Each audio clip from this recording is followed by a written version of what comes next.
오늘 우리에게 주시는 하나님의 말씀 레위기 26장 3절에서 13절 말씀에서 보겠습니다. 레위기 26장 3절에서 13절 말씀.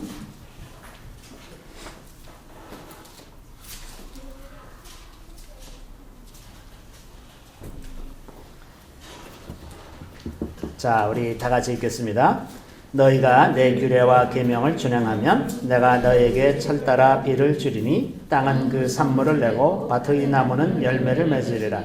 너희의 타작은 포도 딸 때까지 마치며 너희의 포도 따는 것은 파종할 때까지 미치리니 너희가 음식을 배불리 먹고 너희의 땅에 안전하게 거주하리라. 내가 그 땅에 평화를 줄 것인즉 너희가 누울 때 너희를 두렵게 할 자가 없을 것이며 내가 사나운 짐승을 그 땅에서 제할 것이요 칼이 너희의 땅에 두루 행하지 아니할 것이며 너희의 원수들을 쫓으리니 그들이 너희 앞에서 칼에 엎드러질 것이라. 또 너희 다섯이 백을 쫓고 너희 백이 만을 쫓으리니 너희 대적들이 너희 앞에서 칼에 엎드러질 것이며 내가 너희를 돌보아 너희를 번성하게 하고 너희를 창대하게 할 것이며 내가 너희와 함께한 내 언약을 이행하리라. 너희는 오래 두었던 묵은 곡식을 먹다가 새 곡식으로 말미암아 묵은 곡식을 치우게 될 것이며 내가 내 성막을 너희 중에 세우리니 내 마음이 너희를 싫어하지 아니할 것이며 나는 너희 중에 행하여 너희의 하나님이 되고 너희는 내 백성이 될 것이니라. 나는 너희를 애굽 땅에서 인도하여내 그들에게 종된 것을 면하게 한 너희의 하나님 여호와이니라. 내가 너희의 멍에의 빗장을 부수고 너희를 바로 서서 걷게 하였느니라. 아멘.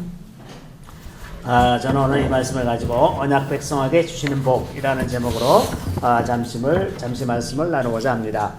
자, 이 말씀, 이 하나님의 이 약속의 말씀은 언약 백성에게 주셨던 말씀이죠.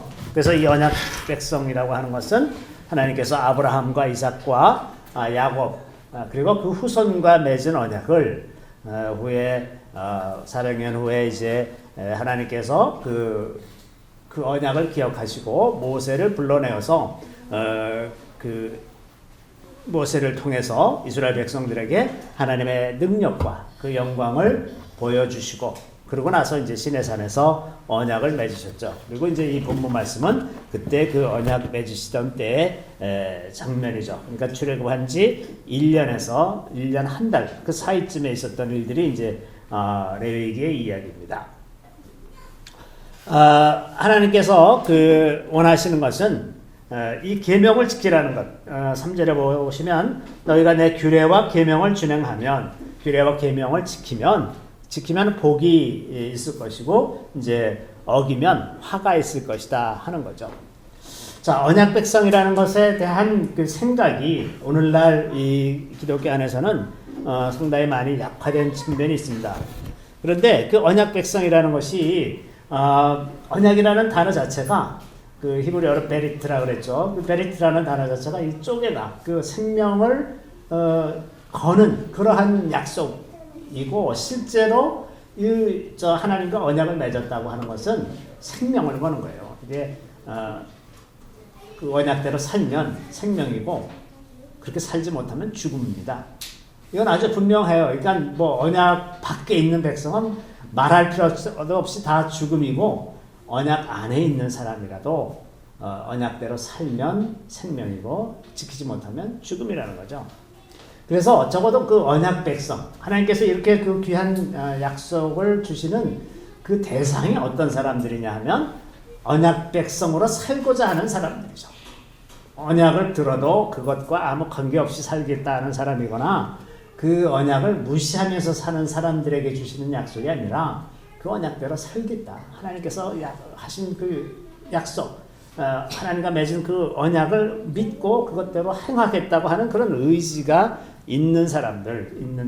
그래서 그 뜻을 믿음의 고백과 세례로 공공연히 드러내고 사는 사람들, 이런 사람들이 언약 백성이라고 말할 수가 있습니다. 그런데 문제는 이제 이렇게 언약을 맺은 사람들이 한 번 언약을 맺었다고 해서 그 언약이 반드시 영원하지는 않을 수가 있다는 것을 우리가 생각하게 됩니다. 오늘날 너무 자주 교회가 한 번 구원은 영원한 구원이다 이렇게 이런 말을 많이 해서 마치 한 번만 예수를 영접하면 뭐 영원히 그냥 천국 가는 걸로 착각들을 하는데 그렇지 않습니다. 성경은 절대로 그렇게 되어 있지는 않습니다. 왜냐하면 하나님께서 이렇게 굉장히 굳건하게 이스라엘 백성들과 언약을 맺었는데 그 북이스라엘 백성들을 다 포로로 잡혀가게 그렇게 하시면서 하나님께서 그것을 뭐라고 표현하셨냐면 내가 이혼 증서를 써서 내보냈다고 말씀하셨습니다. 끝났어요. 그 언약이 파괴됐거든요.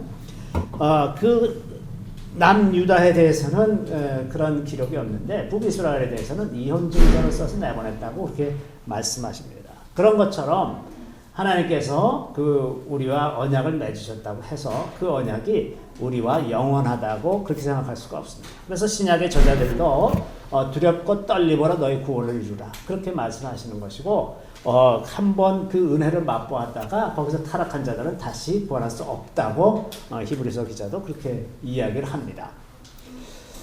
자, 그래서 언약 백성으로 산다는 것은 다시 말하면 그의 나라와 그의 의를 구하면서 사는 겁니다. 이것이 언약 백성으로 사는 겁니다. 언약 백성이라는 것이 하나님의 말씀대로 사는 것이고 그것을 다른 표현으로 하면 그의 나라, 하나님의 하나님의 통치를 구하면서 사는 거예요. 통치를 구하면서 산다는 것은 하나님의 말씀대로 순종하며 살겠다는 거죠. 그러니까 법을 지키면서 살겠다는 겁니다. 근데 법을 지키질 않고 법하고 아무 관계없이 무법자로 살면 결국 그 나라에서 쫓겨나거나 형무소에 가거나 뭐 그래야 되지 않겠어요? 그러니까 그의 나라와 그의 의를 구한다는 것은 먼저 하나님께 순종하는 겁니다. 하나님께 대해서 순종하면서 살라는 것이 이제 그의 나라를 구하는 것이고 또 이제 그의 의를 구한다는 것. 그의 의는 이제 성경에서 체다카라 그랬죠. 구약 성경에서 체다카는 하나님과 바른 관계에 충실한 것을 말합니다.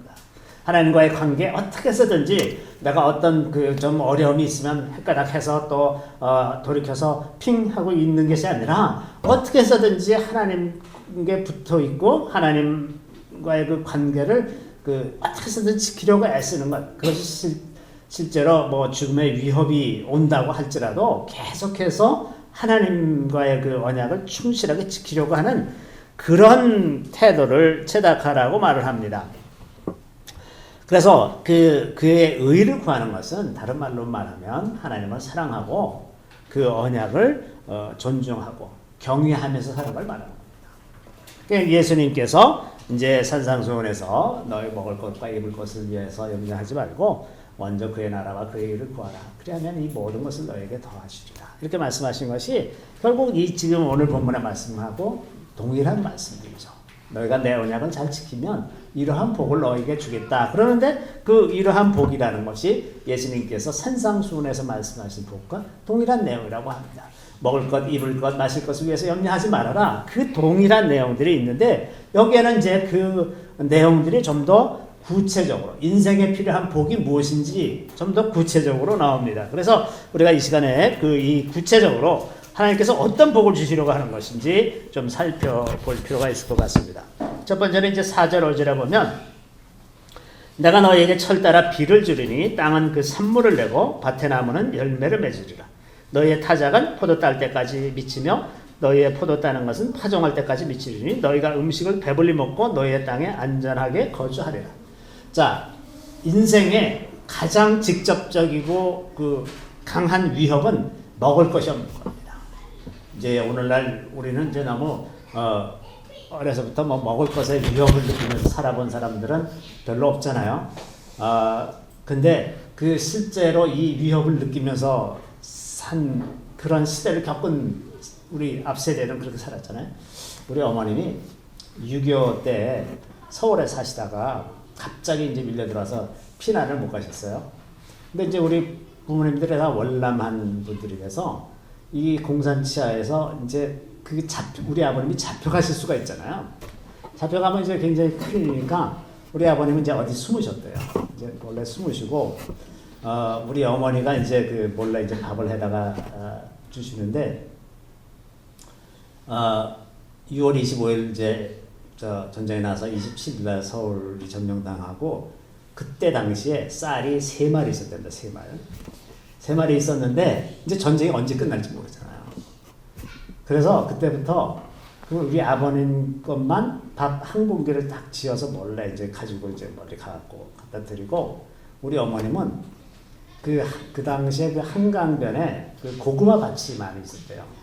그래서 지금 우리가 을지로에 살았었는데 을지로에서 그 을지로 육가에서 한강까지 아마 2시간 정도 걸릴 거예요. 걸어서 거기까지 가서 그 고구마 줄기를 캐서 그 갖고 와서 그걸 삶아 드시면서 구입한 수복대까지 석 달 동안 고구마 줄기 삶아 갖고 드시면서 살았고 우리 아버님은 이제 쌀밥 먹고 이제 지내시고 그래갖고 석 달이 지났는데 3마리 중에 2마리 남아있대요. 이게 이제 절박한 겁니다. 이렇게 그 생명의 위협을 느끼는 거예요. 언제 어떤 일이 있을지 모르니까 이때는 정말 절박해지는 거죠. 그러니까 이렇게 그 양식이 없는 거는 인생에 정말 너무나 급박한 위협이기 때문에 이 양식에 대한 그 약속이 있는 것 이것이 얼마나 사람을 안전하고 평안하게 하는지 모르죠. 그래서 제일 먼저 하나님께서 이 양식에 대해서 약속하십니다. 내가 반드시 비를 내려주겠다. 그 땅은 이스라엘 땅은 비만 오면 되는 땅이에요. 비만 오면 비옥해서 아주 농사가 잘 되는 땅인데 비가 안 오면 완전히 망하는 비가 또 드문 적은 나라인데 비를 반드시 내려주시겠다 말씀하시고 그리고 땅이 산물을 내도록 땅에 복을 주어서 땅이 산물을 내는데 그 타작을 어느 정도까지 타작을 하냐면 그 포도 딸 때까지 1년 내에 타작을 하고 있는 거예요. 그 이른 봄에는 보리 추수해서 타작하고 좀 타작이 끝날 때쯤 되니까 또 밀을 추수해야 돼서 밀을 막 추수하면서 타작하고 그러다 보니까 이제 벌써 가을이 돼가지고 이제 포도를 수확할 그 1년 내에 그렇게 하고 이제 포도를 다 수확하다 보면 이제 파종할 때가 돼서 다시 또 파종하고 1년에 이렇게 사이클이 돌아가도록 그렇게 복을 주시겠다 하는 약속입니다. 그 식량에 대한 약속이 이제 첫 번째로 오고 그 다음에 그 땅에 이제 안전하게 거하리라고 이렇게 말씀하시는데 안전하게 거하는 것은 염려 근심 없이 두려움 없이 거하는 것 그렇게 살아가는 것이 안전하게 거하는 거죠. 이것은 주로 그 위협이 미래로부터 오는 위협입니다. 왜 염려 근심하느냐? 내일 어떻게 될지 몰라서 염려 근심하는 거잖아요. 내일 어떻게 될지 몰라서. 그러니까 장래일을 알 수 있는 능력이 사람에게 없기 때문에 아무리 그 자기가 지혜가 있고 그렇다고 생각을 해도 사람이 할 수 있는 일에는 한계가 있죠. 그죠? 아무리 미래 일을 잘 예측하고 대비한다고 하더라도 또 아무리 많은 지식과 경험이 있다고 하더라도 사람이 준비할 수 있는 일에는 한계가 있습니다. 그러다 보니까 이제 돈이 떨어진다거나 건강을 잃을 수도 있고 또 가까운 사람을 잃게 된다거나 전쟁이나 기근 혹은 재앙을 만난다거나 사람에게서 배신을 당한다거나 우리 인생이라고 하는 것은 이런 일들로 인해서 지뢰밭을 가는 거하고 비슷해요. 지뢰밭을 가는 그 기분을 여러분 모르시죠? 저는 군대 있을 때 지뢰밭을 다녔어요. 그 최전방에 지금 요새 GP 철수한다 그러고 이제 거기 지뢰 제거한다고 그러잖아요. 그런 데를 제가 다녔었는데 땅굴을 찾느라고 이제 거기다가 장비를 설치해야 되는데 그 지뢰밭 안에 들어가서 그 장비를 설치했었거든요. 근데 이제 우리 아군 측 병사를 따라서 가야 되는데 그게 이제 서부전선 쪽에서는 저쪽 상대 북한 측에서 이렇게 관측으로 눈으로 보이는데요. 이게 평지라서. 그러니까 낮 시간에는 거기 못 들어가요. 그때 들어가면 저기서 알고서 바로 사격을 할 수가 있으니까. 그래서 밤에 어스름할 때 이제 들어갔는데 이 병사들은 자기네가 매일 다니는 데이기 때문에 지뢰가 없는 데를 막 달리듯이 다녀요. 거기. 근데 나는 거기 생선 처음 쫓아가는데 그 앞에 그 병사가 밟은 데만 밟아야 되잖아요. 내가 안전하려면. 아주 그냥 식은땀 나요. 거기 내가 밟은 순간 2발자국과 나는 1발자국 겨우 밟았는데 거기를 막 쫓아가가지고서 이제 거기서 이제 이렇게 장비를 설치하고 나오고 그랬는데 전방 여러 군데를 그런 지뢰밭 있는 데를 다녔는데 이게 인생이라는 게 이 지뢰밭 가는 것 같아요. 아주 조심스럽게 한 발 한 발 디뎌도 어디서 무슨 사고가 날지 몰라요. 제가 두 번째 땅굴 발견된 그 육사단 지역에 있을 때는 이제 땅굴 찾아가지고 막 공사하고 막 이러는데 그 어느 날 그 앞에 그 최전방에 들어가 있는 중대가 있는데 그 중대장이 중대장은 거기 매일 다니던 데니까 아주 너무 잘 알잖아요. 근데 이제 그 일정한 주기로 그 부대 교체를 하거든요. 그 부대가 나오고 다른 부대가 들어가고 이제 이렇게 하는데 그 교체되기 바로 전날 이 중대장이 거기서 지뢰를 밟아가지고 발목을 다쳤어요. 그러니까 이 지뢰라는 게 언제 어디서 터질지 모르는 거예요. 그게 아주 그냥 그렇게 생각을 해, 사람들이. 어떤 사람이 지나갈 때는 안 터졌는데 다른 사람이 지나갈 때 터진다거나 이런 일들을 생기거든요. 인생이라는 것이 이 지뢰밭을 가는 것과 비슷합니다. 언제 무슨 일이 있을지 몰라요. 하나님께서 전도서 7장 14절에 이렇게 말씀하십니다. 형통한 날에는 기뻐하고 곤고한 날에는 되돌아보라. 이 두 가지를 하나님이 병행하게 하사 사람이 그의 장래일을 능히 헤아려 알지 못하게 하셨느니라. 곤고한 날이 언제 올지 알 수 없게끔 하나님께서 만들어 두셨다고. 그러니까는 안전하게 거하려면 하나님을 믿고 의지하는 것 이외에는 방법이 없어요. 근데 이것을 자기의 그 능력으로 하고 싶어서 사람들이 주변을 통제하기 시작합니다. 모든 것을 다 통제하면 자기가 안전할 거라고 생각해요. 심지어는 자녀들을 대할 때에도 자녀가 이렇게 하면 위험하고 저렇게 하면 위험하고 저렇게 하면 다치고 이렇게 하면 하니까는 그냥 하루 종일 잔소리하는 거야. 그렇게 하면 안 돼. 저렇게 하면 안 돼. 저렇게 하면 안 돼. 응? 통제하는 거예요. 통제. 자기 인생에 위해가 가해지는 것을 막기 위해서 과도하게 통제하다 보면 자녀들을 엉망으로 만들어야 되는 거예요. 나중에는 아주 무능하고 소극적이고 아무것도 스스로 할 수 없는 그런 자녀로 기르는 경우가 굉장히 많습니다. 왜? 다 자기 인생을 안전하게 만들려니까 자녀를 철저하게 통제를 한단 말이죠. 그러다 보면 이제 자녀를 망치는 거죠. 그래서 인생이라는 건 근본적으로 하나님을 의지하며 살지 않으면 안전하게 거할 수가 없다고 하는 겁니다. 세 번째는 이제 여기서 주시는 것이 6절에 보면 내가 그 땅에 평화를 줄 것인지 너희가 누울 때 너희를 두렵게 할 자가 없을 것이며 내가 사나운 짐승을 그 땅에서 제할 것이요 칼이 너희의 땅에 두루 행하지 아니할 것이며. 자, 두렵게 할 자가 없을 것이라고 말씀하시고 사나운 짐승을 제거하실 것이라고 그러고 칼이 두루 행하지 아니할 거라 이렇게 말씀하십니다. 여기서 말하는 평화는 샬롬입니다. 히브리어로 샬롬으로 되어 있는데 이 샬롬의 뿌리는 하나님과의 평안이죠. 하나님과 평안하면 나머지가 진정한 다 평안이죠. 우리가 사람이 생각하기에는 그냥 전쟁이 없는 상태가 평화 같지만 전쟁이 없더라도 하나님께서 그 영적인 존재들을 통제하고 다스리지 않으시면 평화가 없습니다. 여기 꼭 우리 평화를 위협하는 것이 꼭 무슨 물리적인 것만이 아니에요. 뭐 사나운 짐승, 들에서 사자가 나온다거나 이런 것뿐만이 아니라 정말 사나운 짐승은 우리를 파멸로 이끌어가는 악한 영들입니다. 우리가 보지 못하기 때문에 정말 사나운 거예요. 왜 사나우냐? 우리가 보지 못하기 때문에 사나워요. 우리가 볼 수가 있으면 그것에 대해서 대처하고 준비하고 미리 막고 이렇게 할 수가 있지만 눈에 보이지 않기 때문에 언제 어느새 날아 들어오는지 모르는 이 악한 영들이 우리를 사로잡아서 파멸로 이끄는 것 너무나 쉬운 일이잖아요. 이런 그 악한 것들로부터 우리를 보호해주는 어떤 이가 없으면 우리가 안전할 수가 없습니다. 평화가 없어요. 그래서 하나님과 바른 관계 속에서 하나님께서 지켜주시는 평화가 아니면 아무것도 평안할 수가 없다고 합니다. 언제나 어떤 나타나는 현상의 본질은 언제나 영적인 것에서부터 시작하는 거죠. 그래서 영적인 것에서 평안해야 이게 다 세상이 평안한 것이지 우리가 물리적으로 평안하게 만든다고 해서 평안이 얻어지는 것이 아니라고 하는 것입니다.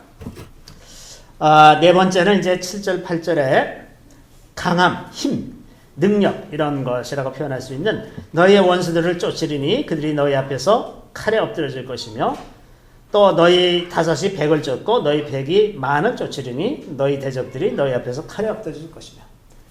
자, 이게 굉장합니다. 이게 우리가 그 나라도 이제 그 국방력이 있어야 평화가 유지가 되지. 아무리 좋은 의도와 선한 뜻을 가지고 있다고 해도 국가 간의 평화는 힘이 없으면 유지가 될 수가 없어요. 힘이 없으면 바로 쳐들어오는 것이 국제관계입니다. 그러니까 그 힘이 있어야 되는데, 자, 여기 이제 그 물리적인 차원에서 그 뭐 옆에 나라를 보니까 군비를 늘리고 있다. 그러면 바로 또 우리도 군비를 늘려야 이제 균형을 잡고서 싸움을 안 하게 되니까 우리 눈에 보이는 것은 이렇게 방비를 할 수가 있지만 눈에 보이지 않는 원수들 그것에 대해서는 우리가 달리 방비할 방법이 없잖아요. 보이지 않기 때문에. 그러니까 궁극적인 능력, 모든 능력의 원천이 되시는 하나님께 있지 않으면 원수를 이길 방법이 없어요. 그러니까 다섯이 백을 쫓고 백이 만을 쫓는 이러한 복은 하나님께로부터 능력을 받고 있다는 그것 아니면, 그런 전제가 아니면 있을 수가 없는 일이죠. 6.1 전쟁에 관한 그 이스라엘 6.1 전 주변의 나라들 다 같이 싸웠잖아요. 이 조그만 나라가 이제 주변 나라들하고 다 싸웠는데 그 6.1 전쟁 때 있었던 일들이 정말 이야기가 실감이 나는 그런 간증들이 굉장히 많습니다. 가령 뭐 예를 들면 이제 예루살렘을 요르단이 점령하고 있었는데 예루살렘을 점령하려고 들어갔는데 입이 다 빠져나갔다거나 골란 공원을 점령할 때도 그렇게 많은 병력이 투입되질 않았는데 어느 순간 시리아군이 그냥 도망가 버렸어요. 또 어떤 그 이집트하고 싸우던 병사들 중에는 어느 병사가 낙오가 돼서 이스라엘 병사 한 사람이 낙오가 돼서 이제 완전히 포로로 잡혀가게 생겼어요. 근데 이집트군하고 맞닥뜨렸는데 이집트군이 천여 명이 넘는 이집트군이 이 사람을 보더니 이 한 사람인데 낙오자 한 사람인데 이 사람을 보더니 갑자기 손 들고 무기 버리고 손 들고 나오더라는 거예요. 아니 있을 수가 없는 일이잖아요. 그래갖고 이 사람이 그 천여 명이 되는 이집트군을 포로로 잡아가지고 그 부대로 들어왔는데 나중에 기가 막혀서 이게 어떻게 이런 일이 있을 수가 있어요. 나중에 이제 물었답니다. 왜 이렇게 됐느냐 그랬더니 당신 뒤에 수많은 천사들이 있는 게 보이더라는 거예요. 이 사람들 눈에. 그래서 손을 안 들 수가 없대. 그게 무서워서. 그래갖고 그냥 천여 명 되는 이집트군을 한꺼번에 그냥 포로로 잡아갔어요. 이게 바로 이런 얘기잖아요. 많이 백이 만을 쫓고 다섯이 백을 쫓고 하나님께서 하나님의 능력을 덧입는 자들을 통해서 하시는 일들이 이렇기 때문에 하나님을 의지하지 않으면 궁극적인 능력이 우리에게 없다고 하는 겁니다. 자, 다섯 번째 우리에게 주시는 복은, 약속하시는 복은 9절 10절에 내가 너희를 돌보아 너희를 번성하게 하고 너희를 창대하게 할 것이며 내가 너희와 함께한 내 언약을 이행하리라. 번성하고 창대하는 것. 이 번성하다의 그 히브리어가 파라라고 되어 있고 창대는 라바라고 되어 있습니다. 근데 이제 이 번성하다는 말의 개념은 열매를 맺다는 거예요. 열매를 맺다. 그리고 이제 창대하다는 거는 숫자가 늘어난다는 거예요. 인생에서 우리 인생이 번성하는 것은 너무나 중요합니다. 왜냐하면 우리가 평생 수고를 했는데 헛일을 할 수가 있어요. 우리가 하는 많은 일들이 얼마나 그 열매가 없기 때문에 허망하고 인생이 공허해지냐 말이죠. 우리가 하는 일들이 수고한 대로 열매를 거두면 괜찮은 인생이에요. 수고한 이상으로 얻는 것까지는 바라지 않더라도 수고한 만큼 얻을 수가 있으면 정말 괜찮은 인생 아닙니까? 근데 그 수고한 것이 헛되지 않게 해주시겠다는 거예요. 우리가 무슨 일을 하든 그 수고한 것이 헛되지 않으면 정말 기쁘고 즐겁게 살 수 있는 것 아닙니까? 그렇게 해주시겠다는 약속이죠. 또 창대한 것은 숫자가 늘어나는 겁니다. 실제로 뭐 자녀들이 늘어난다거나 뭐 주변에 사람들이 늘어나고 그 규모가 커지고 회사가 성장하고 이렇게 되는 것이 창대해지는 겁니다. 그 창대함, 이런 복을 주시겠다는 것이고요. 그 다음에 여섯 번째는 11절 12절에 보면 내가 내 성막을 너희 중에 세우리니 내 마음이 너희를 싫어하지 아니할 것이며 나는 너희 중에 행하여 너희의 하나님이 되고 너희는 내 백성이 될 것이다. 성막을 세웁니다. 하나님께서 자기의 거처를 그 이스라엘 백성들 가운데 세우시겠다. 그리고 너희를 싫어하지 않겠다. 너희를 계속 사랑하겠다. 그렇게 말씀하십니다. 그런 약속이에요. 그래서 너희의 하나님이 되고 너희는 내 백성이 될 것이다. 이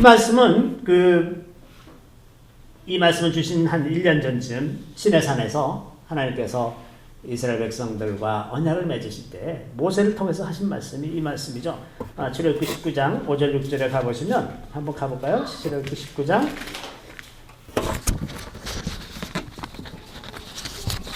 5절 6절 말씀.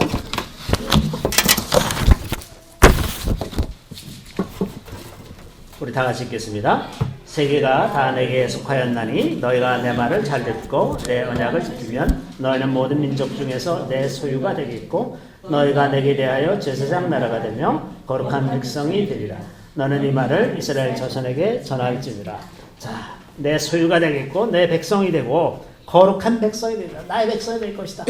하나님께서 이스라엘 백성을 자기 백성으로 삼으신 이유가 열방 중에서 너희가 내 백성인 것을 알므로 말미암아 사람들이 너희들을 보고 나 여호와 하나님을 경외하게 하려는 그런 목적 때문에 하나님께서 자기 백성으로 삼으시는 것입니다.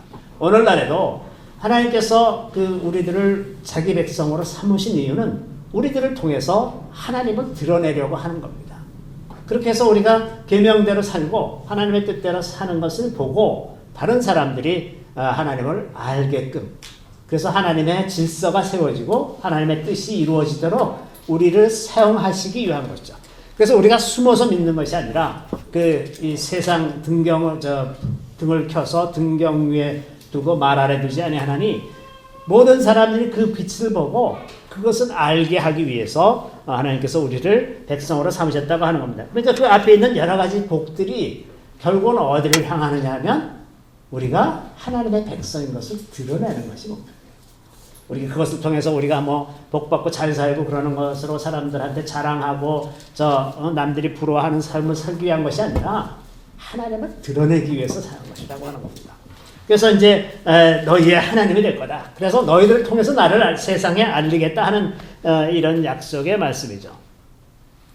마지막 13절에 7번째는 자유입니다. 그래서 이제 이렇게 말씀하시죠. 나는 너희를 애굽 땅에서 인도해내어 그들에게 종된 것을 면하게 한 너희의 하나님 여호와이니라. 내가 너희의 멍에 빗장을 부수고 너희를 바로 서서 걷게 하였느니라.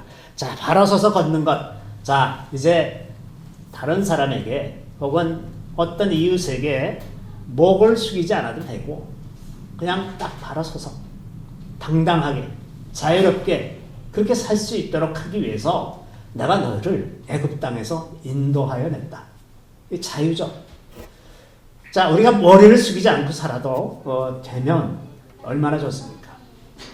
우리 물리적인 환경에서 뿐만 아니라 영적인 환경에서도 뭔가를 두려워해서 어디 가서 빌고 이러지 않아도 하나님의 백성으로 누릴 자유를 충분하게 누리면서 살 수가 있다면 이것보다 더 좋은 복이 어디 있겠어요? 저는 모든 복의 궁극적인 복은 자유라고 생각합니다.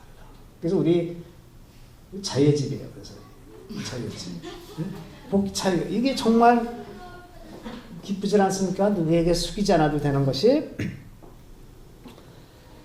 우리 다만 사랑에 얽매이는 것 이외에는 어떤 것도 우리를 얽매일 수 있는 것이 없는, 그것을 위해서 예수께서 십자가에 달려 돌아가신 겁니다. 우리에게 자유를 주시려고 십자가에 달려 돌아가신 거죠.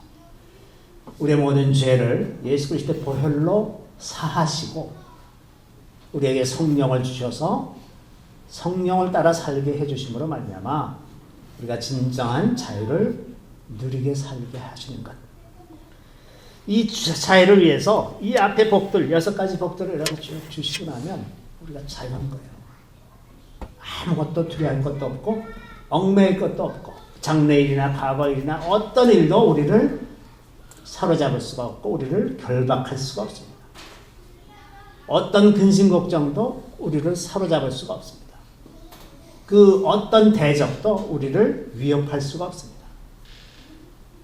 우리는 미약하지만 하나님의 능력을 힘입어서 어떤 대적이라도 다 물리칠 수 있어요. 이렇게 살 수 있으면 이거보다 더 나은 삶이 어디 있겠습니까? 굳이 세상에서 유명해지지 않아도 부자가 되지 않아도 남들이 부러워하는 삶을 살지 않더라도 이러한 삶을 산다면 이것이 가장 복된 삶이 아니겠습니까?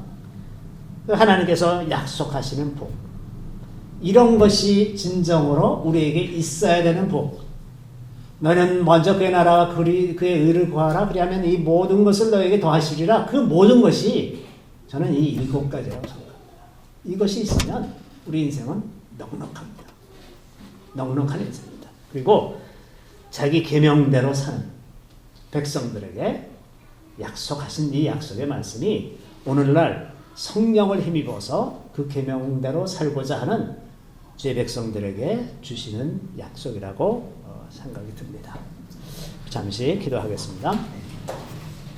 우리 주님을 찬양합니다. 주께서 우리에게 성령을 주셔서 성령을 따라 살게 하시고 하나님의 계명을 이해하고 그 뜻을 행할 수 있도록 도와주시오니 우리 주님을 찬양하고 기뻐합니다. 주께서 약속하신 이 아름다운 복들이 저희들 삶을 통해서 충분하게 다 나타나게 하여 주시고 우리 모두가 다 하나님의 백성, 신실한 백성들이 되어서 주께서 예비하신 이 놀라운 복들을 다 받아 누리는 우리가 다 되게 하여 주시기를 간절히 바라고 원하옵나이다.